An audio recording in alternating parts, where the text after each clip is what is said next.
Pues gracias a usted por acompañarnos, por seguir con nosotras y nosotros en esta emisión de Momentum. Y vamos a entrar ya con Fernando Buenabat, nuestro querido y apreciado Fernando Buenabat, a quien le ofrecemos una reiterada disculpa por el retraso que tuvimos para la entrevista con él. Además de que déjeme decirle que estamos contentas y contentos de que va saliendo Fernando Buenabat, que ha estado pues enfermo, también su esposa, han sido una recuperación ahí gradual y paulatina, pero entendemos que ya van de salida ambos. Fernando Buenabat, muy buenos días, bienvenido.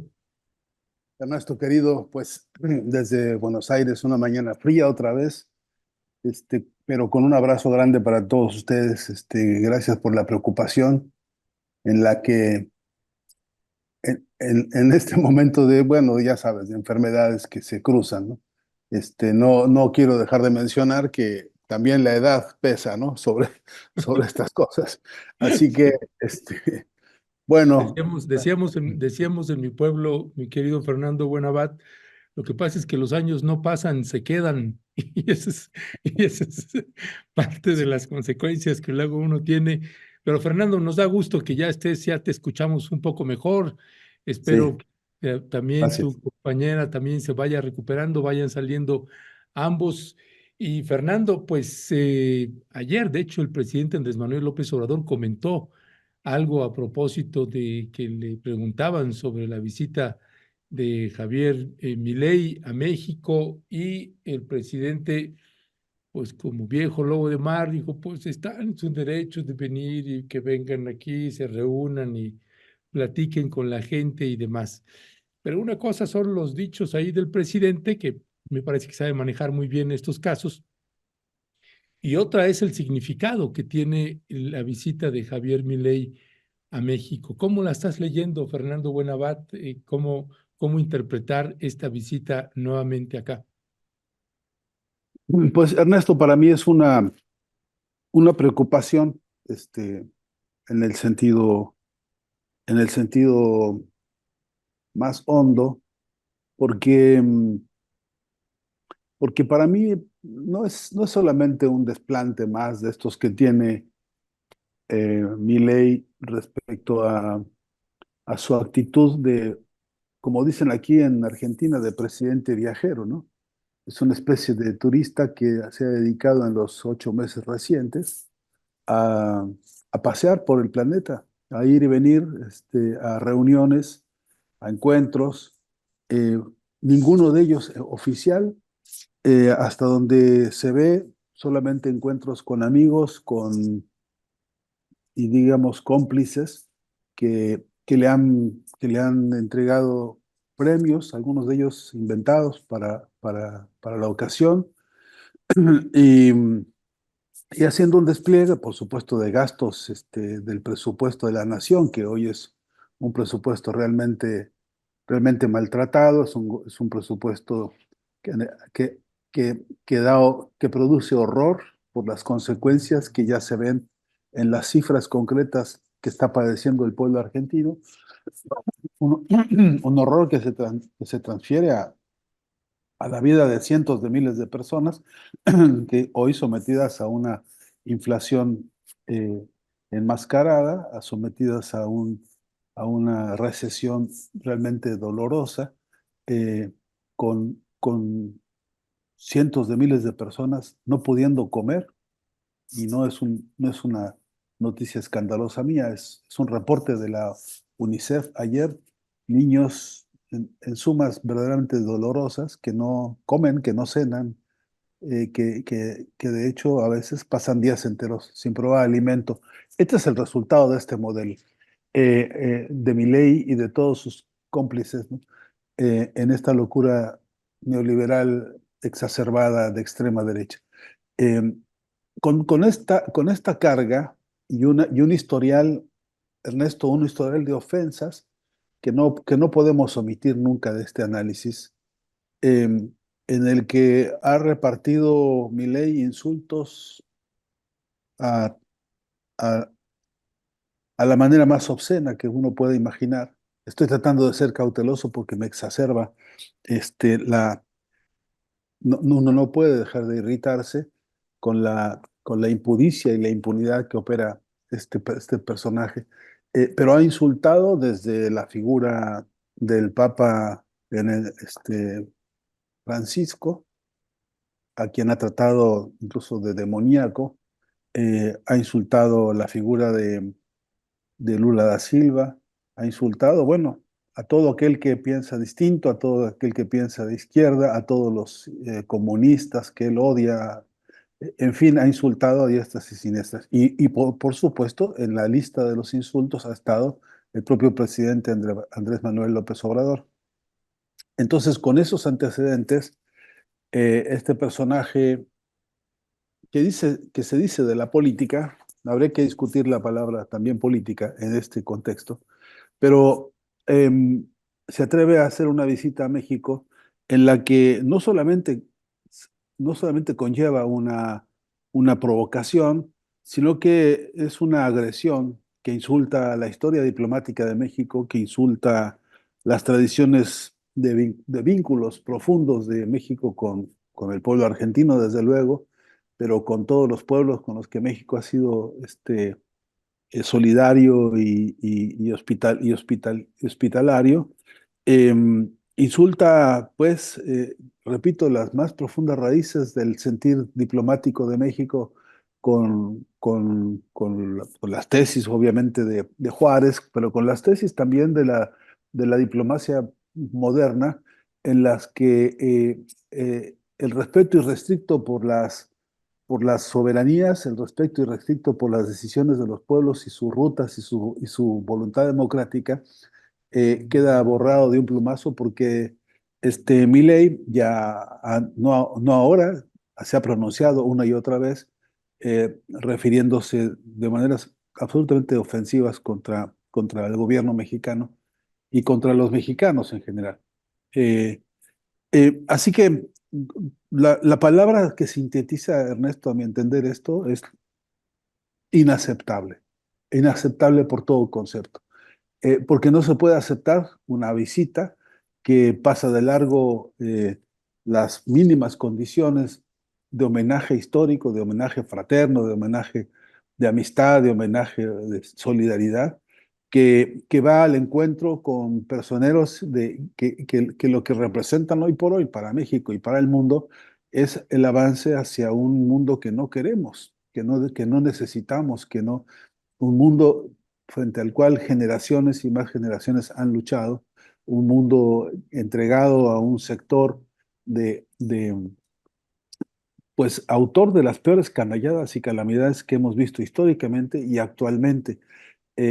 Si va a encontrarse con los representantes de las extremas derechas en México y Milei quiere ir a hacerse agasajar y quiere incluso eh, eh, excitar su ego y su vanidad y su estulticia, y quiere usar el escenario de México para esto, pues obviamente que la respuesta del presidente López Obrador en el sentido de no aceptar encontrarse con él es, a mi entender, plausible, a mi entender lógico y a mi entender necesario, pero no nos alcanza con eso, ¿no?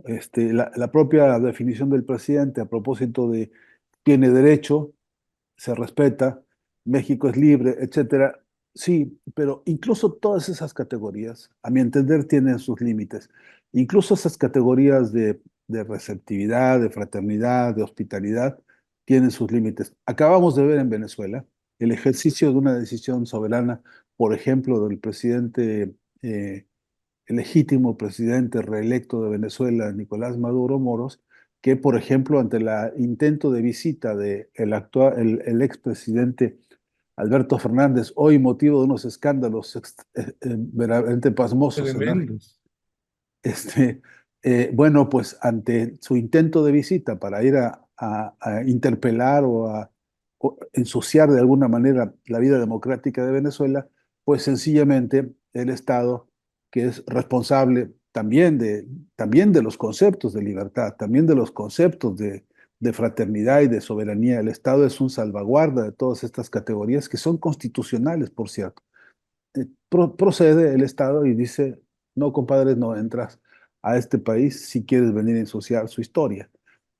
Porque, porque, Ernesto, yo creo que es crucial que nosotros incentivemos el desarrollo del pensamiento crítico, incluyendo el pensamiento autocrítico. Yo creo que ninguno de los ejercicios políticos en América Latina hoy, ninguno, eh, podría pasar un examen con limpieza absoluta. Yo creo que hay mucho que discutir, yo creo que hay mucho que decir, yo creo que hay mucho que interrogarnos. Por ejemplo, de la mano del pueblo argentino, hoy, que está pagando las consecuencias de muchos abandonos, de muchos descuidos, de muchas despreocupaciones, de muchas incluso desilusiones y decepciones que llevaron a esta situación de elegir a Milei por la vía del voto castigo, por ejemplo. Eh, pero, pero también la crítica tiene, a mi entender, la responsabilidad de ser fraterna, la responsabilidad de ser solidaria, la responsabilidad de ser respetuosa. Bueno, no te lo digo a ti porque tú eres un baluarte de eso, tú eres un sujeto de acción crítica y que has probado y vuelto a probar en todos lados que tienes un rigurosísimo respeto al presentar tus miradas críticas. Pues yo creo que eso nos hace mucha falta en todos lados. Y si Milei tuviese una mirada crítica, que presentarle al conjunto de los protagonistas de la política del mundo y tuviera por lo menos el mínimo de respeto y el mínimo de método correcto para poder desplegar eso, entonces uno tendría la obligación de tener otra escucha frente a él. Pero dado que nada de eso existe, dado de que se trata de un bravucón, hocicón por decirlo menos, al que le gusta hacerse notar porque, bueno, su excesiva mediocridad no le da más que para un histrionismo verdaderamente torpe y verdaderamente simplón. Entonces, eso en verdad que no está a la altura de la realidad política de ninguno de nuestros pueblos hoy por hoy en América Latina. Por lo tanto, no es, me parece, intrascendente detenerse a reflexionar el por qué es inaceptable. No puede ser aceptado, mi ley, en el territorio mexicano. No debería ser aceptado en ningún territorio en el que no, primero, profesara respeto, profesara algún gesto de verdad fraterno para con el pueblo profundo, con la base de los trabajadores y las trabajadoras de los países distintos, que profesara el mínimo gesto, digamos, de sentido humano para con los pueblos. Y en tanto que eso no existe, en tanto que es exactamente lo contrario lo que este personaje hace en términos de insultar a los más débiles, de insultar a los más pobres, de detestar todo lo que no es él, ¿no? Lo odia. Él dice y ha dicho mil veces que él es superior estéticamente. Imagínate la categoría, ¿no? Que él es superior moralmente.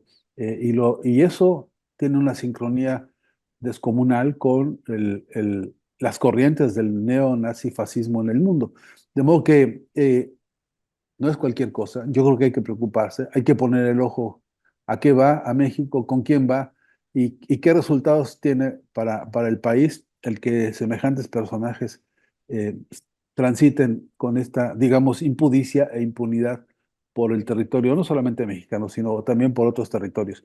Y estamos, me parece, obligados a no solamente observarlo, señalarlo, sino ofrecer un frente crítico ante estas cosas que no nos hacen falta, que, que, que México hoy necesita otra clase de reflejos o de espejos y que en suma, pues, eh, no dejaremos pasar porque no solamente es una visita, detrás de esto hay una articulación perversa de la que más adelante vamos a poder sacar cuentas y profundizar un poco más. Ya. Gracias, gracias, Fernando. Déjame nada más abordar este otro tema con respecto de mi ley. Bueno, ¿cómo lees tú otra vez que pues haya otra vez otro encuentro del CEPAC? ¿No? ¿Cómo entenderlo y leerlo en estos momentos en un ámbito latinoamericano? Y dos, hay este video que se viralizó mucho cuando se dio el encuentro, Fernando Buenabate, el encuentro entre Javier Milei y este poderoso empresario Elon Musk. Y lo hemos visto no solamente con Elon Musk, pero me parece que en este video que vamos a ver en un instante, eh, pues se alcanza a ver también estos altos contrastes con el personaje como Javier Milei. Si lo puedes pasar en off, por favor. Este, porque se disminuye. Es un tipo que, por un lado, se quiere presentar, como bien dices, como alguien superdotado, y lo ves con estos personajes y cómo se hace, pero pequeño, pequeño, con un alto nivel de un sentido de complejidad ahí, un personaje bastante acomplejado, la manera de cómo le habla y se dirige a Elon Musk, es como si Elon Musk fuera un dios. ¿Qué decir de este otro rasgo de personalidad, de cómo se empequeñece frente a mandatarios o a personajes de los Estados Unidos o de Reino Unido? También estos dos planteamientos te haría, mi querido Fernando. Pues qué difícil, Ernesto, porque em, viste que la palabra pornografía tiene tantos significados, ¿no? Este, bueno, pues este es un episodio en el sentido amplio de, de estas categorías en las que, llevados por una realidad, voy a ser cauteloso porque no soy experto en esos temas, pero es que es cierto que he estado leyendo a un grupo de expertos en psicopatologías que en Argentina están produciendo un dictamen sobre las conductas de Milei, efectivamente como un tipo que tiene eh, desacomodadas las nociones de la realidad y de las conductas. Hay una adoración perversa, y yo diría que enfermiza, en más de un sentido, entre, entre estos dos personajes, que los dos obedecen al mismo tronco de pensamiento neonazi en el mundo. No, no estoy diciendo ninguna novedad ni ninguna afirmación de escándalo inventado, porque en el propio Reino Unido los repudios que ha habido en horas recientes contra Elon Musk, las denuncias que hay por todo el planeta a propósito de las infiltraciones de información, las alianzas de Elon Musk que ha tenido recientemente con Donald Trump, que la propia Kamala ha salido a denunciarlo, ¿no? Por la barbaridad que representa la conducta de un modelo monopólico como el que sustenta Elon Musk en casi todas las áreas en las que se desempeña y donde hay dotaciones fuertes de violencia psicológica y de violencia informativa y de violencia también física, incluso contra trabajadores que lo han denunciado. Em, si eso es sujeto de adoración por parte de mi ley, a mí no me sorprende en lo más mínimo porque es la clase de mediocridad a la que le gusta ser escandalosa. En mi ley se coagulan todos los síntomas de una personalidad muy mediocre, muy lastimada por anda a saber qué historias. eh, no tengo mayores datos de su biografía, pero algunos aluden a daños severos en el proceso de su formación en la adolescencia, etcétera, pero que han recrudecido en formas de odio que se volvieron institucionales. Es que la gravedad del problema es que estamos viendo cómo se repite un formato como el que ya vimos alguna vez en Hitler, ¿no? Ya hay estudios incluso de paralelos de cómo este hombre que venía del mundo de la payasada televisiva, que venía del mundo de la farándula, hacerse presentar incluso en obras de teatro, donde le gustaba golpear una piñata que representaba el Banco Central de Argentina, un personaje al que le gusta insultar a las mujeres, por ejemplo. Hay una cantidad enorme de videos en las que este tipo, con todo desparpajo, expresa la impotencia de su mediocridad y entonces la convierte en ofensas y en insultos. Me parece que la gravedad llega a extensiones inauditas y, y como tienen mucho dinero, como tienen a su disposición el presupuesto federal de la República Argentina para hacer a su antojo con él y lo que están haciendo es esto. Entonces vemos encuentros como este, ¿no? Encuentros en los que em, bueno, pues no se me ocurre palabra más exacta para definirlos, en los que se despliega un ejercicio de pornografía de este género, ¿no? De tipos que mutuamente sobre todo por parte de Milei hacia Musk, y el otro sabe muy bien la magia que ejerce, él sabe muy bien el poderío que tiene su estructura simbólica, su estructura bancaria, su estructura financiera, su estructura política, y por eso el otro casi se arrodilla, bueno, en más de un Sí, sentido se arrodilla y besa a este tótem suyo con estas imágenes. Eh, lo terrible no es que sea un caso patológico, lo terrible no es que estos dos se adoren como se adoran en los excesos que no podríamos imaginar. El problema es que eso es poder hoy por hoy. El problema es que eso lo está cargando sobre sus espaldas un pueblo como el pueblo argentino. El problema es que eso todo constituye una amenaza para la especie humana y el problema es que nosotros tenemos muy poquitas herramientas para constituir un frente de defensa que nos permita, como ahora, analizar sistemáticamente este conjunto de signos del poder y este conjunto de signos del poder más decadente y más criminal que tenemos hoy por hoy a la vista en el planeta. pues Y de esta hecho. es, y Ujú, esta es mi mayor preocupación, ¿no? ujú. Nuestra debilidad enorme en materia de comunicación para poder confrontar esta clase de ejercicios de pornografía, ¿no? Sí, sí, Fernando. Y esta parte también a propósito de Elon Musk con esta entrevista que le hace a Donald Trump, eh, pues ahora sí que me parece la muestra que ha tenido Elon Musk en términos políticos, me parece más poderosa desde que surgió ya la figura de Elon Musk ya en el ámbito político desde hace algunos años, pero que en el 2023 y 2024 se acentuó mucho. Y precisamente Donald Trump pues elogia a Javier Milei y en ese marco pues se da este 24 de agosto el encuentro del CEPAC. ¿Cómo entender también esa configuración o intento de reconfiguración de esta extrema derecha, Fernando? Pues los clásicos, Ernesto, que uno lee sobre los diagnósticos de esta clase de encuentros, eh, tienden a explicarnos que el encuentro cobra vigencia y cobra importancia en la medida en que ellos están muy desesperados.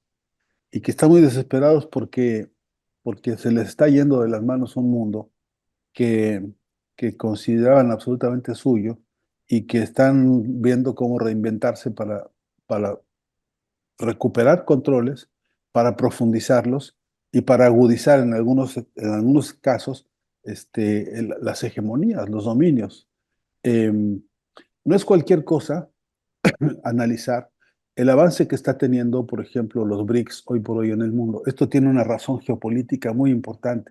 La propia posición que China ha tenido respecto de las relaciones con Rusia y las propias circunstancias de estar sustituyendo la influencia del dólar en un montón de zonas económicas del planeta, me parece que pone muy nerviosos a estos protagonistas. Acabamos de ver un episodio pues le llaman a algunos ahora para suavizarlo, de descontrol financiero en las bolsas, pero fue una caída brutal que no tenían en el mapa y que tiene, según los análisis de algunos, que tiene raíz profunda en cómo el dólar está perdiendo jerarquía como estrategia de chantaje en las economías del mundo, que el dólar ya no está surtiendo el efecto que surgía en algunas zonas del planeta, o en todas, en algunas zonas del planeta en las que a condición de tener dólares era posible subordinar historias completas, países enteros, regiones completas.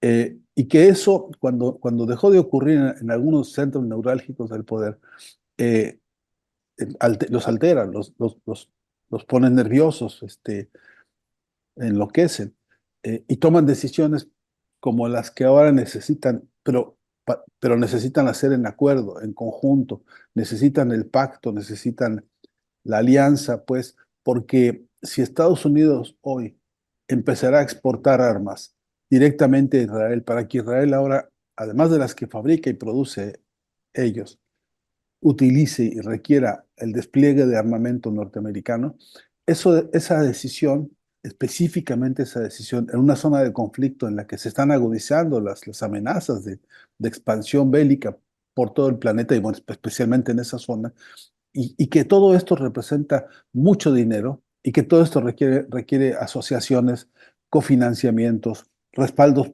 económicos, políticos y además morales de clase de entre ellos. Eso explica para qué se tienen que reunir. Eso explica. Podríamos, no está a mi alcance ahora, pero podríamos estudiar, si quisieras, Ernesto, la agenda de las discusiones que ellos más o menos publican, pero el trabajo duro, el trabajo interesante sería leer entre líneas de la agenda qué es lo que de fondo se está haciendo. Y lo que hay de fondo, la editorial profunda de los encuentros de las derechas y las ultraderechas, tiene que ver con su desesperación, por una parte, pero tiene que ver con su avaricia.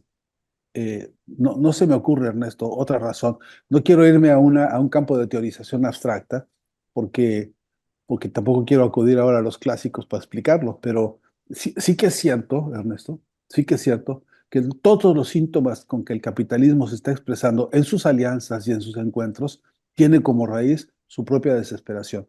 Eh, Mira, el escenario, interesantísimo escenario electoral norteamericano, que ya sabemos que es una farsa, que ya sabemos, este, estos que se atreven a cuestionar a Venezuela con su proceso electoral, mira nada más el esperpento que es en Estados Unidos el proceso electoral, mira la brutalidad que es, y sin embargo, de lo que tenemos que observar es que allá adentro están a las patadas unos contra otros porque les está costando carísima la guerra que están financiando a través de la OTAN y adentro se dan de puñaladas porque la propia industria bélica norteamericana insiste en profundizar, insiste en gastar más, son ellos los grandes ganadores de esto, e insisten en agotar la economía y las reservas del país, no importa lo que haya que hacer a cambio de eso, de sus negocios. Y la industria bélica norteamericana, Ernesto, es al mismo tiempo la industria mediática norteamericana y es al mismo tiempo la industria financiera.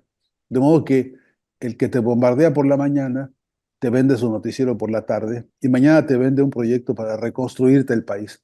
Ese es el círculo vicioso para el cual ellos necesitan fortalecerse y volver a fortalecerse. También existen, también existen, y hay que recordarlo siempre, luchas interburguesas tremendas también entre ellos se matan a puñaladas y también ellos necesitan de cuando en cuando sentarse a poner reglas para su propia matazón interna. Y esto es parte de la agenda oculta que se están dando en estos encuentros, pero que se están dando en otros también, como los que se notan con la Nancy Pelosi y con todos estos personajes grotescos de la política norteamericana, cuando tienen con urgencia que reunirse, porque a cada palabreja que dicen ellos de democracia, pues no podemos esconder Taiwán y los intereses en Taiwán y la necesidad de meter un conflicto en esa zona contra China. Eso sería para ellos un grandísimo negocio. Atrás de cada discusión que vemos de estos encuentros de las ultraderechas que esbozan con cinismo la palabra democracia, lo que estamos viendo es el tufo de los proyectos injerencistas, de los proyectos golpistas como los que están desarrollando hoy por hoy contra Venezuela. A cada vez que ellos se reúnen para ver cómo incentivan el desarrollo de las nuevas tecnologías, lo que ellos llaman la, la, la, la teoría el despliegue pues, de las formas nuevas del conocimiento, lo que estamos viendo es que hay financiamiento para, como está a esta hora que estamos conversando nosotros, desplegándose una agresión cibernética brutal contra la estructura digital toda del gobierno venezolano. Este, y hablo de ese ejemplo porque acabo de verlo, acabo de estar, porque conocí y vi de cerca a todos los invitados, testigos y, y observadores internacionales directos del proceso electoral, y de todo lo que hablábamos era justamente de lo ejemplar que había sido la jornada y el escándalo, Ernesto, que ha sido la traducción de eso en la prensa de la derecha en todo el mundo. De modo que a eso se juntan, a ver cómo reorganizan sus pactos mafiosos y a construir la agenda, yo digo la agenda negra de los próximos años. Ya. Pues Fernando Buenavat, como siempre, te agradecemos que nos hayas tomado la llamada. Vamos a tener, porque hoy todo se retrasó, nos retrasamos bastante, pero te agradecemos también, Fernando, que nos hayas aguantado, que hayamos retrasado la entrevista unos cuantos minutos más. Pero gracias, Fernando. Pues seguimos al habla, que hay todavía muchos temas ahí por abordar. Un abrazo grande, Ernesto. Nada que disculpar. Al contrario, siempre es un gusto enorme participar en Rompevientos. Te mando un gran abrazo. Un fuerte abrazo, Fernando. Pues escuchó usted a este brillante hombre, Fernando Buenavat, pues siempre dándonos su mirada, una masterclass con humildad y con sencillez, la que siempre nos regala Fernando Buenavat.